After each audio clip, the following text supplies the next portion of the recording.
المشكل البريء علام الأخبار. Azan.ru İslam Ағарту порталы ұсынады. Ұстаз Ерсін Әміре Абу Юсуфтың Құран тәпсірлері бойынша бейне дәрістерінің топтамасы.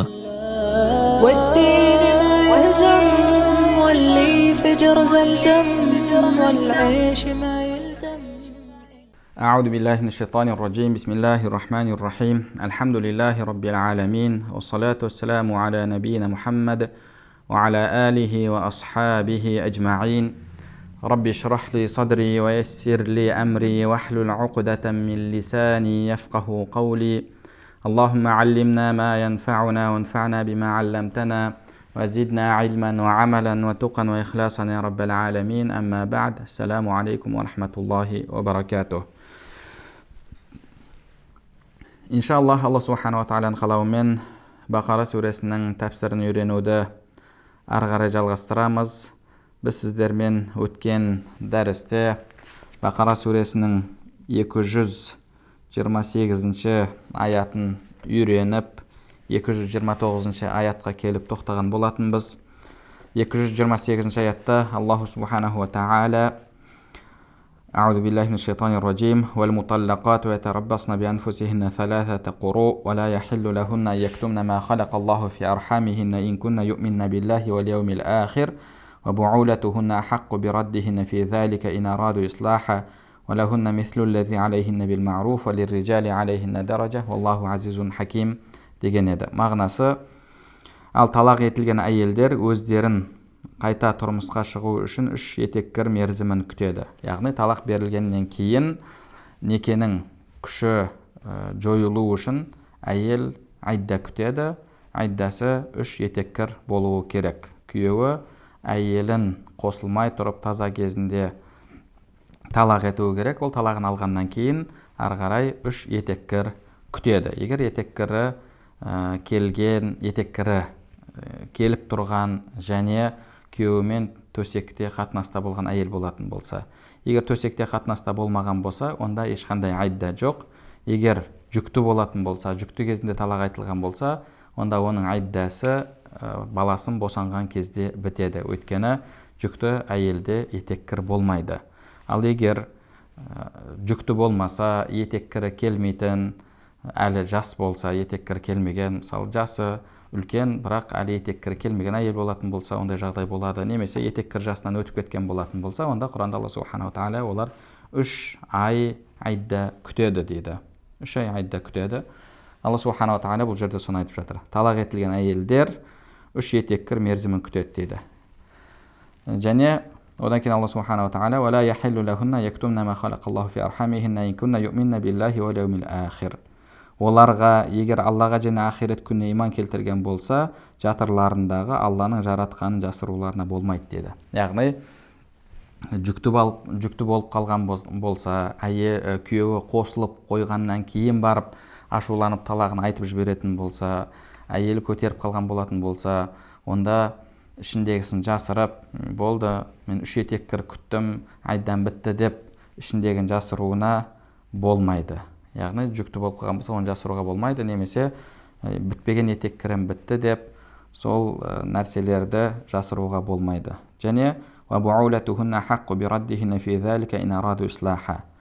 және күйеулері егер жарасуды, жақсылықты қалайтын болса, онда әйелдерін қайтарып алуға лайығырақ дейді. Яғни сол айданың кезінде қайтарып алатын болса, қайтадан жарасатын болса, онда некелері ары қарай жалғаса береді. وَلَهُنَّ مِثْلُ الَّذِي عَلَيْهِنَّ بِالْمَعْرُوفِ. Және олардың қандай міндеттері болса, сондай құқықтары бар. Яғни құқықтары қандай болса, міндеттері сондай. Міндеттері қандай болса, құқықтары сондай. Яғни Алла Субхану ва Тағала оларға міндетті жүктеді және құқықтар берді. Ол міндеттерін орындау керек және құқықтарын күйеуі оған беруі керек. Алла Субхану ва Тағала ары қарай айтады: وَلِلرِّجَالِ عَلَيْهِنَّ دَرَجَةٌ وَاللَّهُ عَزِيزٌ حَكِيمٌ. Һәм ерлер олардан, яғни әйелдерден бір дәреже артық, һәм Алла үстем әрі дана деді. Алла Субхану ва Тағала бұл жерде жалпы талақ етілген әйелдің күтетін айдасы 3 етеккір екендігін айтты. Енді адамның талағы қалай беріледі, қанша рет талақ беруге болады, Аллаху субханаху ва тағала сол мәселені келесі мына 229 аятта бізге баяндап береді. Алла субханаху ва тағала айтады: Аузу биллахи минаш шайтанир ражим. Ат-талақу марратан. Фаимсакун бима'руфин ау тасрихун биихсан. ولا يحل لكم أن تأخذوا مما آتيتموهن شيئا إلا أن يخاف ألا يقيم حدود الله فإن خفتم ألا يقيم حدود الله فلا جناح عليهما فيما افتدت به تلك حدود الله فلا تعتدوها ومن يتعد حدود الله فأولئك هم الظالمون. Талақ екі мәрте айтылады. Сосын әйелді жақсылықпен ұстап қалу немесе көркем түрде жіберу керек. Һәм сендерге оларға мәһір түрінде бергендеріңнен ештеңені қайтарып алуларыңа болмайды. Тек егер екеуі, яғни жұбайлар Алланың шектеулерін орындай алмаудан қауіптенетін болса ғана солай етуге болады. Ал егер сендер, яғни өкілдері, ол екеуінің жұбайлардың Алланың шектеулерін орындай алмаудан қауіптенсеңдер, онда әйелдің өзіне өтем төлеуінде екеуіне де еш күнә жоқ. Әйел өтемін беріп талақ ала алады. Бұлар Алланың шектеулері, олардан асып кетпеңдер. Ал кім Алланың шектеулерін асып кетсе, солар нағыз залымдар. Аллаху субханаху ва тағала бұл жерде бізге талақ мәселесін және хуля мәселесін баяндап жатыр. Талақ қанша рет берілуі керек және хуля жасауға болады ма? Осы мәселелерді Алла субханаху ва тағала бізге баяндап жатыр. Бірінші мәселе бұл жерде ат-талақу марратан. Ат-талақу марратан. Яғни қайтарымды талақ. Талақ айтқаннан кейін қайтадан әйелді өзіңе қайтарып алуыңа, қайтадан жарасып некеңнің жалғаса беруіне рұқсат болған талақ екі талақ болып табылады. Алла субханаху ва тағала бізге соны айтып жатыр. Ат-талақу марратан. Фаимсакун бима'руфин ау тасрихун биихсан. Яғни бір рет әйеліңе талақ айтсаң, талақсың деп, онда ол сенің бірінші талағың болып есептеледі. Сол бірінші талақтан кейін қайтадан әйеліңмен жарассаң, әлгі үш етеккірдің ішінде немесе жүкті болса босанбай тұрып әйеліңмен жарасатын болсаң, онда некең жалғасып кете береді. Қайтадан некен жаңалау қажет емес. Егер талақ айтылғаннан кейін сол үш етеккір мерзімінде немесе босанғанша әйеліңмен жараспасаң, онда арадағы некенің күші жойылады. Арадағы некенің күші жойылғаннан кейін екеуі де өкініп, қайтадан қосылғысы келіп жатса, онда қайтадан некелерін жаңартады. Яғни жаңадан неке қияды. Бірақ жігітте екі талақ қана қалады. Неге? Өйткені ол бірінші талағын айтып қойды. Яғни неке жаңаланумен қайтадан талақтың несі толмайды. Яғни бағанағы кетіп қалған талақтың орны толып, қайтадан үш талақ болып қалмайды. Яғни бағанағы бір ойындарда мысалы бағанағы бірінші жаны кетеді, одан кейін қайтадан ойынды сол жерден бастаған кезде екі жаны тұрады, одан кейін екінші жаны кетеді, үшінші жаны тұрады, үшінші жаны кетеді, үшінші жанынан кейін game over деп бағанағы болды, ойын бітті, сен жеңілдің дейді.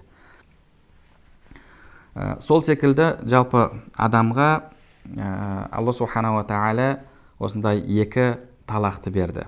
Бірінші талақтан кейін қайтадан жарасуға болады. Егер некелері күшін жоятын болса, сол берілген мерзімде жараспаса, онда қайтадан некелерін жаңалауға болады. Құранда Алла субханаху ва тағала соны айтып жатыр. Қайтарымды талақ екі мәрте айтылады. Сосын әйелді жақсылықпен ұстап қалу немесе көркем түрде жіберу керек деді. Яғни осы екі талақта талақ айтып болғаннан кейін жақсылықпен жіберуің керек. Фаимсакун бима'руф.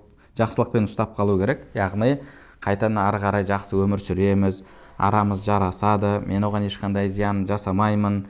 Егер қателік ер тарапынан кеткен болса, соны мойындап, болды, иншалла, әйеліме ешқандай зұлымдық жасамастан әділ болып өмір сүреміз деп солай жақсылықты қалап тұратын болса, онда фаимсак дейді. Онда жақсылықпен ұстап қалу керек дейді. Егер ондай болмайтын болса, болды, екеуміз өмір сүре алмаймыз, бір-бірімізге сай емес екенімізді түсіндік, біз негізінде мүлдем екі бөлек адам екенбіз, табиғаттарымыз бір-біріне келмейді екен деп осындай бір шешімге келетін болса, Алла субханала тағала әу тасрихун би ихсан, немесе көркем түрде жіберу керек дейді. Бұл бірінші талақтан кейін және екінші талақтан кейін. Екінші талақтан кейін де қайтадан жарасуға болады, немесе жіберуге болады. Кейде адамдарда болады, бір талағын береді, бір талақтан кейін өкінгендей болады. Екеуі де өкінеді. Әсіресе екеуі екі жаққа кетіп қалған болса, әйел өзінің үйінде жүреді, төркінінде жүреді, ері мына жақта, сөйтіп екеуі де өкінеді. Арада бала болады. Сонымен қой қайтадан жарасайық деді. Қайтадан жарасып, некелерін қиып алады, бірақ ертең проблема қайтадан басталады. Жігіттің өзінің проблемасы бар, қыздың проблемасы бар, мына араларында түсінбеушілік жоқ, әйел ешқандай бағанағы бір уступкаға кеткісі келмейді, яғни бір қоймай мына жерде сәл үндемей қалайын демейді, ер адам да мына жақтан жоқ деп, мен бағанағы соңына дейін барамын, құқығымды толық талап етемін деп, ол да бір жұмсақтық танытқысы келмейді. Қайтадан бұрынғы проблема, бұрынғы ырың-жырың басталады. Сөйтіп, қайтадан екінші талағын береді. Екінші рет талағын береді. Алла субханала тағала бізге айтып жатыр, осы екі талақта қайтадан жарасқың келетін болса, онда жақсылықпен ұстап қалу керек дейді. Оған зұлымдық жасау үшін қайтадан бағанағы күнін қиындатып, арадағы мәселені одан бетер шиеленістіру үшін емес, жақсылықты қалайтын болсаң, сол кезде ұстап қалу керек дейді. Әу тасрихун би ихсан, немесе көркем түрде жіберу керек дейді. Көркем түрде жіберу керек дегеніміз, ғұламаларымыз айтады, яғни оған ешқандай бір зұлымдық көрсетпестен, зұлымдық жасамастан, және сондай-ақ екеуі ажырасып кеткеннен кейін артынан бір жаман сөз айтып, ғайбаттамастан, сондай көркем түрде жіберу деді. Бір ғалымның әйелімен арасында проблема болған. Проблема болған кезде адамдар шет жағасын естіген, сөйтіп шет жағын естігеннен кейін әлгі кісіден сұраған, не болды, қандай мәселе, әйеліңізде қандай проблема бар деген кезде, әлгі ғалым, мен қалай әйелімнің мәселелерін, өзімнің ішкі мәселелерімді сендермен талқылаймын, қалай мен әйелімнің сырын сендерге ашамын деген. Сөйтіп, кейін сөздер жараспай, әйтеуір соңында екеуі ажырасып бітеді. Ажырасып тынғаннан кейін әлгі кісілер келіп, не үшін ажырастыңыз енді, алдын айтпаған едіңіз, әйелім сырын ашпаймын деп, бірақ не үшін ажырастыңыз, қандай себеп болды деген кезде, әлгі ғалымның айтқан сөзі, енді ол менің әйелім емес, болды, бағанағы айдасы бітті, ол бөтен әйел, мен не үшін енді бөтен әйелдің сырын ашып, оны әңгіме қылуым керек деп, осылай бір көркем жауап берген екен. Яғни, адам көркем жібергеннен кейін болды, екеуі жараспады. Алла субханала тағаланың тағдырында сол нәрсе бар екен. Үйленген кезде өзі таңдап үйленді, өз басымен таңдады, ешкім оны мәжбүрлеп таңдатқан жоқ. Өзі кезінде қажет болса артынан жүгіріп, ғашық болып, көзіне сол әйелден басқа ешкім көрінбеді. Енді Алланың тағдыры, адамдардың барлығының табиғаттары біріне бірі сай келе бермейді. Үйлену, ажырасу болады. Адам өмір болғаннан кейін адамдардың арасында сондай түсінбеушіліктер болады. Адамдардың табиғаты әртүрлі болады. Үйде бағанағы ыдыс-аяқ сықырламай тұрмайды. Енді бұл жерде қатты сықырлап кетіп, ыдыс-аяқ сынып, мүлдем екеуі ажырасып жатыр. Енді ажырасып кеткеннен кейін ол оңбаған анандай, ол мынандай деп артынан сөз айтып, артынан бағанағы 1 километр сөз ертіп, бұлай істеу негізі шариғатымызда дұрыс емес. Егер бір кемшіліктер болатын болса, нақты кемшілік болатын болса, проблема ер адамның өзінде болмайтын болса, онда қандай жағдайда әлгі талағын берген әйелінің кемшілігін айтуға болады? Егер біреу бұл кісінің бұрынғы әйеліне, сол талағын алған әйеліне үйленбекші болса, сонымен әлгі кісіге келіп, сізбен отау құрған екен, бірақ ажырасып кетіпсіздер, не үшін ажырасып кеттіңіздер, араларыңызда қандай проблема болды деген кезде насихат тұрғысынан ғана бұл жерде мәселе былай болды, мынандай кемшіліктерін байқадым, сол жағына мұқият боласың, ойланып көр деген секілді тек қана насихат тұрғысынан әлгі адамға ғана айтуға болады. Әлгі адамға ғана сол проблеманы бояусыз, бағанағы бір нәрселерді қоспастан, әсірелеместен бар нәрсені қалай болды солай айтып беру керек. Алла субханаху тағала соны айтып жатыр. فَإِمْسَاكٌ بِمَعْرُوفٍ أَوْ تَسْرِيحٌ بِإِحْسَانٍ وَلَا يَحِلُّ لَكُمْ أَنْ تَأْخُذُوا مِمَّا آتَيْتُمُوهُنَّ شَيْئًا إِلَّا أَنْ يَخَافَ أَلَّا يُقِيمَ حُدُودَ اللَّهِ فَإِنْ خِفْتُمْ أَلَّا يُقِيمَ حُدُودَ اللَّهِ فَلَا جُنَاحَ عَلَيْهِمَا فِيمَا افْتَدَتْ بِهِ.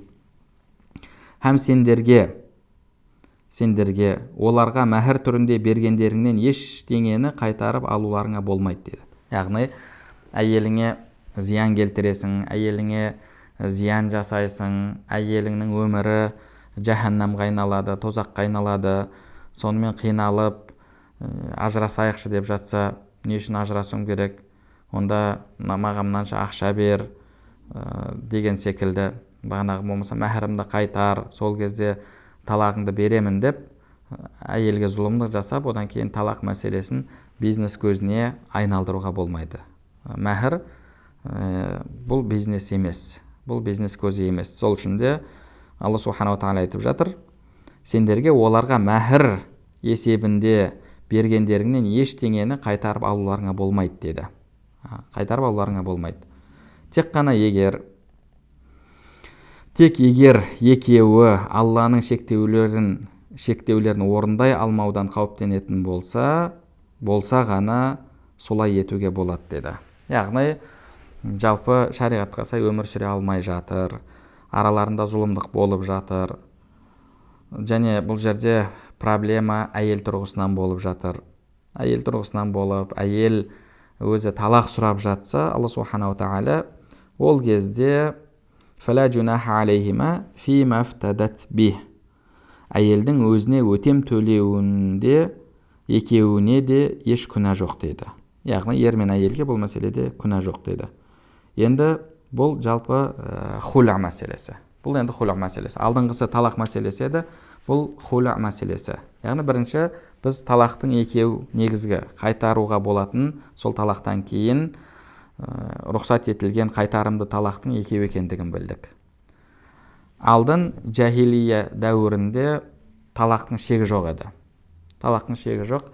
Күйеуі әйеліне зиян келтіру үшін талақ айтатын, кейін айдасы бітейін деп жатқан кезде қайтадан қайтарып алатын. Яғни жарастың деп қайтарып алады.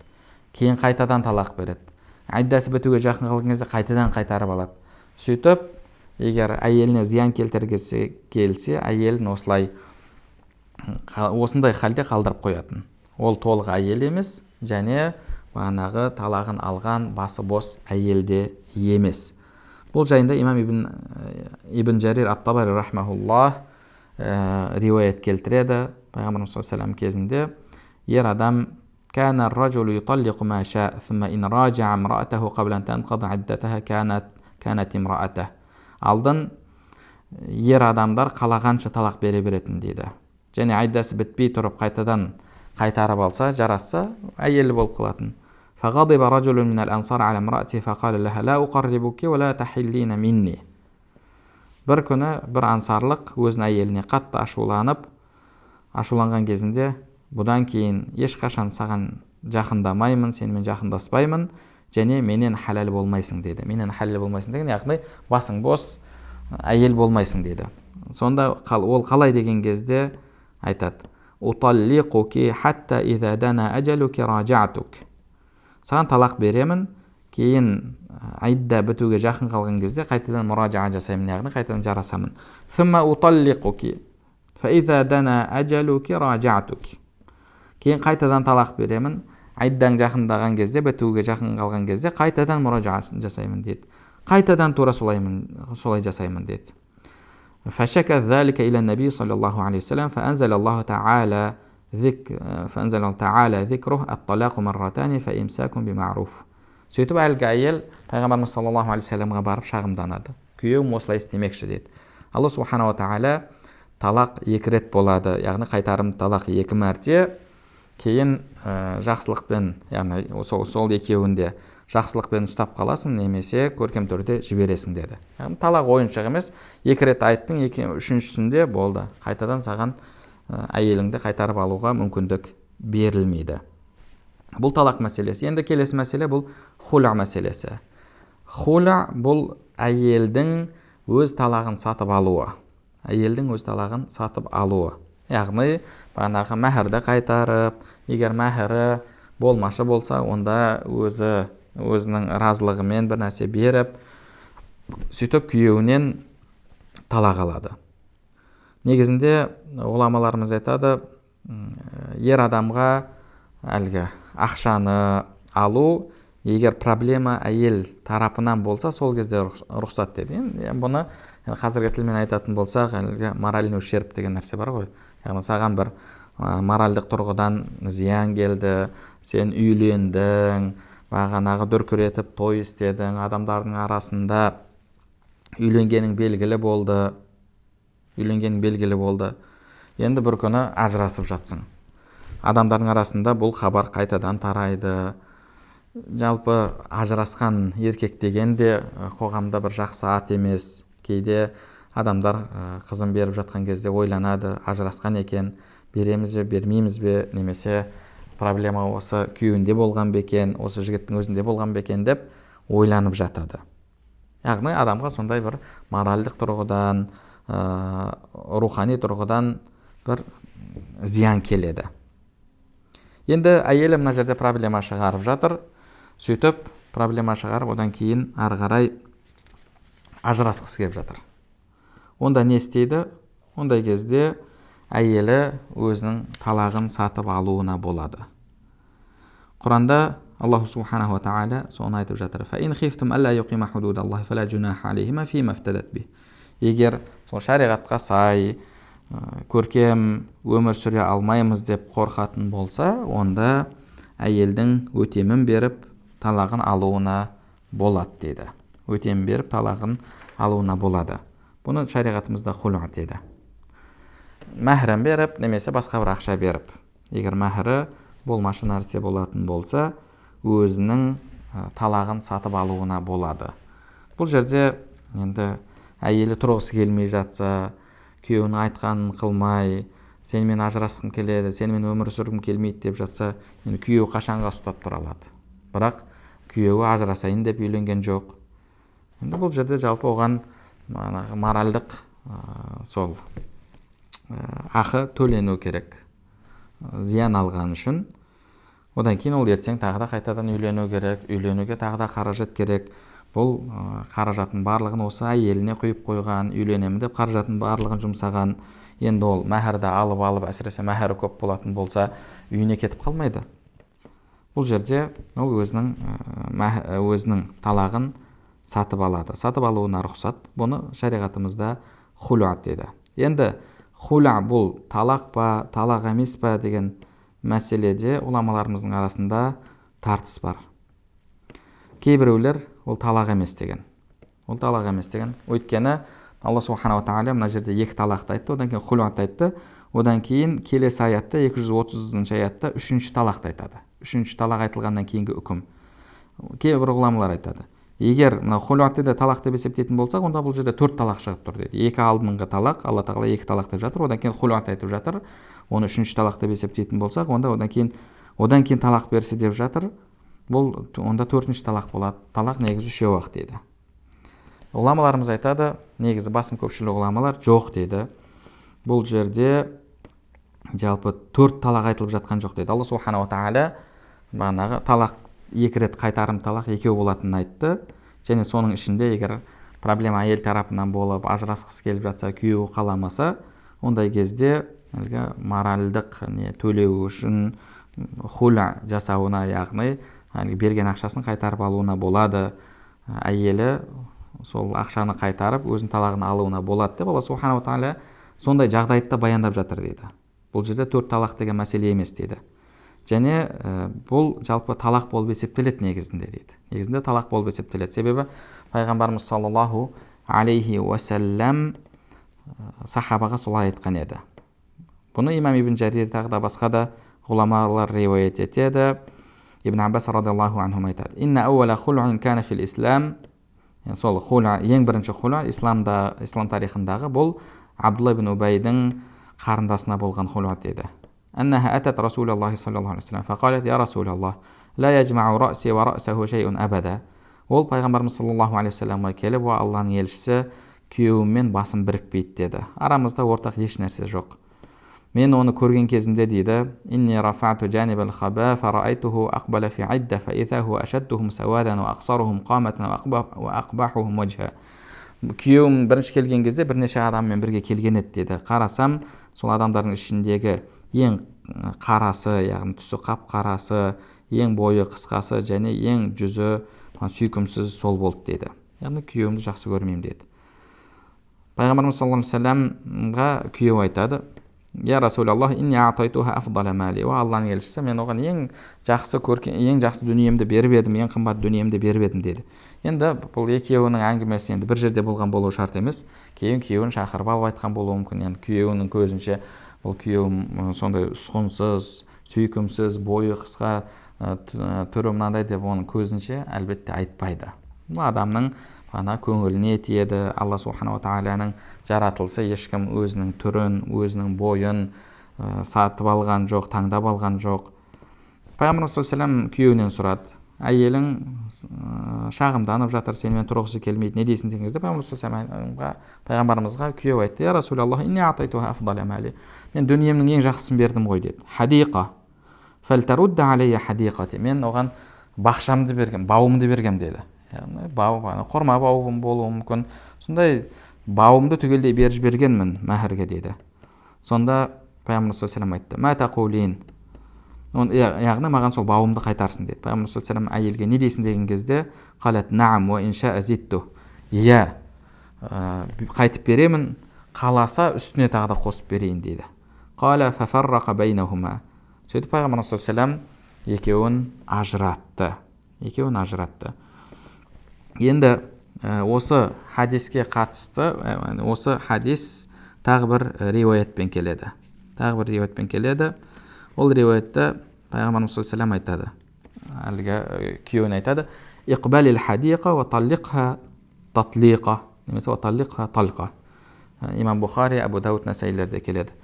Бақшаңды, бауыңды қайтадан қабылдап ал да, оған талақ бер деді. Яғни хуля бұл талақ болып есептеледі. Бұл жалпы мазхаб имамдарының негізгі көзқарасы болып табылады. Алла субханала тағала айтып жатыр: "Тилка худудуллахи фала та'тадуха." Бұлар Алланың шектеулері, олардан асып кетпеңдер дейді. Яғни екі талақты 10 талақ қылып жіберіп, хуля мәселесін ойыншық қылып алып, олай Алланың шектеулерінен шығып кетпеңдер дейді. Ал кім Алланың шектеулерінен асып кетсе, солар нағыз залымдар деп Алла субханала тағала Алланың үкімдерімен ойнауға болмайтындығын бізге ескертіп жатыр. Енді келесі аятта, 230 аятта Алла субханала тағала үшінші талақтан кейін жағдай қалай болады, соны бізге баяндап жатыр. Оны Алла насіп етсе, біз иншалла келесі дәрісімізде үйренеміз. Алла субханала тағала бәрімізге пайдалы білім насіп етсін, білімдерімізге амал етуімізді және амалдарымыздың қабыл болуын насіп етсін. Субханакаллаху бихамдика, ашһаду ан ла илаха илля ант, астағфирук ва атубу илейк.